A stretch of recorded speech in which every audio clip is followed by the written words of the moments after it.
Hello friends, ஒரு simple elegant லுக்கோட cake design பார்க்கலாம் வாங்க. ஸோ இது ஒரு 1/2 kg butterscotch cake crumb coating main கோட்டிங்லாம் முடிச்சுட்டு தென் மெயின் கோட்டிங் முடிச்சதுக்கப்புறமா நான் நீட்டாகவே ஷார்ப் எட்ஜஸ் தான் எடுத்துக்கிறேன்.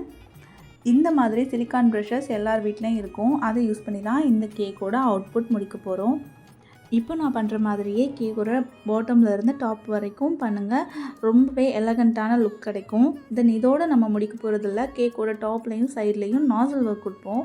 ஸோ அதுதான் இந்த கேக்கோட ஃபைனல் அவுட்லுக்காக இருக்க போகுது. பார்த்திங்கன்னா 1M நாசில், அதுக்கப்புறம் இந்த நாசில் பேர் எனக்கு தெரியலை. அண்ட் நாசில் ஒர்க்லாம் கொடுத்ததுக்கப்புறமா கோல்டன் ஃப்ளேக்ஸ், கொஞ்சமாக ஸ்ப்ரிங்கிள்ஸ்லாம் வச்சுட்டு ஹாப்பி பர்த்டே டாப்பருமே கேக்கோட டாப்பில் ஒன்று வச்சுக்கலாம். ஃபைனலாக கேக்கோட அவுட்புட் பார்க்குறதுக்கு இந்த மாதிரி தான் இருந்தது. ரொம்ப சிம்பிளாக பட் எலகண்ட்டாக இருந்தது. உங்களுக்கும் இந்த மாதிரி டிசைன்ஸ் பிடிக்கும் அப்படின்னா லைக் பண்ணுங்கள். தேங்க்யூ ஃபார் வாட்சிங்.